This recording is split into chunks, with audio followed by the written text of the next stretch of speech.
मटारचा season हा फक्त 3 ते 4 महिन्याचा असतो, तेही थंडीच्या दिवसात. अजून काही दिवसांनी मटार हे अजिबात आपल्याला मिळणार नाही आणि जरी मिळाले तरी त्याचा भाव हा 3 ते 4 पटीने वाढलेला असतो. तर हे जे मटार आहे ना, हे तुम्हाला वर्षभर मिळतात. पण ते जे असतात ते फ्रोझन असतात किंवा त्यामध्ये प्रिझर्वेटिव्हचा वापर केलेला असतो. तर आज आपण मस्त असे हे ताजे हिरवेगार मटार वर्षभर कसे साठवायचे हे पाहणार आहोत. रंग अजिबात बदलत नाही, चवसुद्धा तशीच राहते आणि छान तसेच हिरवेगार राहतात. तर आज आपण 2 पद्धतीमध्ये वर्षभरासाठी हे मटार मस्त असे साठवायचे कसे ते पाहणार आहोत. व्हिडिओ शेवटपर्यंत नक्की पहा. नमस्कार, मी वैशाली तुम्हा सर्वांचं आपल्या माऊलीज किचनमध्ये अगदी मनापासून स्वागत करते. जेव्हा आपण मटार वर्षभरासाठी म्हणजे छान साठवून ठेवतो ना, तेव्हा फक्त एका गोष्टीची काळजी घ्या. तुम्ही मटार जेव्हा विकत आणतात, तेव्हा ते चांगल्या क्वालिटीचे घेऊन या.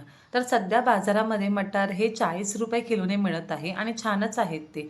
तर बघा, कधीही ना मटार बारीक असतात किंवा मोठे असतात. तर अशा वेळेस ना, जे जाड-जाड वाटतात ना, ते बाजूला काढायचे आणि जे अगदी कोवळे असतात किंवा अगदी छोटे असतात ना, त्या शेंगा पण बाजूला काढून घ्यायच्या. म्हणजे आपल्याला सोलून वेगवेगळं करायला अगदी सोपं होऊन जातं. तर इथे मी जवळ-जवळ 3 किलोपेक्षा थोडं जास्त मटार घेऊन आले होते आणि बऱ्यापैकी सोलून झाला होता. हे शेवटचं तुम्हाला दाखवत आहे, की मी कशा पद्धतीमध्ये हे सोलून ठेवले आहेत, की सुरुवातीलाच मी मोठे मटार बाजूला केले आणि ज्या बारीक आहेत शेंगा त्या बाजूला करून घेतल्या आहेत. कारण साठवताना आपण जे कोवळे मटार आहेत ते वेगळे ठेवणार आहोत आणि जे छान असे मोठे आहेत ते वेगळे ठेवणार आहोत. तर चला, इथे सर्व मटार मी छान असे आता सोलून घेते.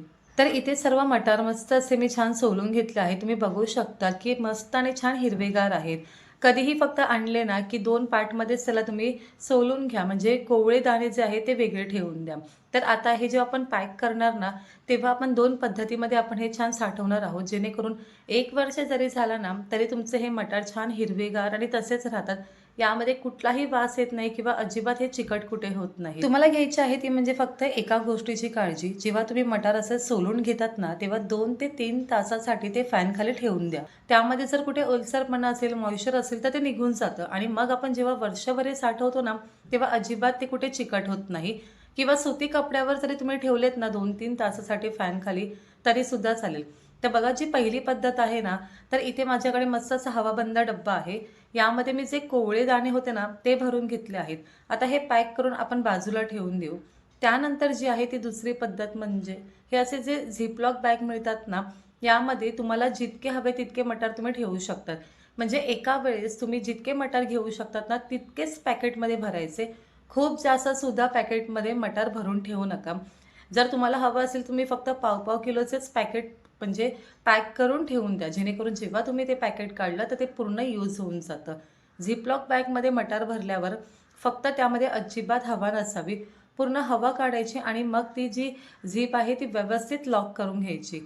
या गोष्टीची जर तुम्ही काळजी घेतली ना, तर मटार मस्त राहतात. अगदी तुम्ही 1 वर्ष जरी ते ठेवलात ना, अजिबात कुठे खराब होत नाही. तर या पद्धतीमध्ये मटार आपण जेव्हा स्टोअर करून ठेवतो ना, तेव्हा ते वर्षभर छान राहतात. फक्त काळजी घ्या की आतमध्ये हवा जराही राहणार नाही. तर बघा, मस्त असे मी इथे पॅक करून घेतले आहेत आणि जे मोठेवाले दाणे होते ना, ते मी झिपलॉक बॅगमध्ये पॅक करून घेत आहे. जेणेकरून मला जेव्हा हवं आहे तेव्हा फक्त 1 बॅग मी यूज करू शकते एका वेळेस. तर अशा पद्धतीमध्ये आपण मटार स्टोअर करू शकतो. तर झिपलॉक बॅगमध्ये मी छोटे-छोटे जे पॅकेट बनवले होते ते पाव किलोपेक्षा थोडेसे कमी आहेत. म्हणजे मी एका वेळेस एक वापरू शकते. तर बघा, इथे दोन्हीसुद्धा पद्धतीमध्ये आपण मटार जरी ठेवले ना, तरी वर्षभर ते फ्रीझरमध्ये तसे छान राहतात आणि इथे आपण अजिबात हे उकळवले नाही आहे. याला जराही कुठे वास येत नाही, चिकट होत नाही.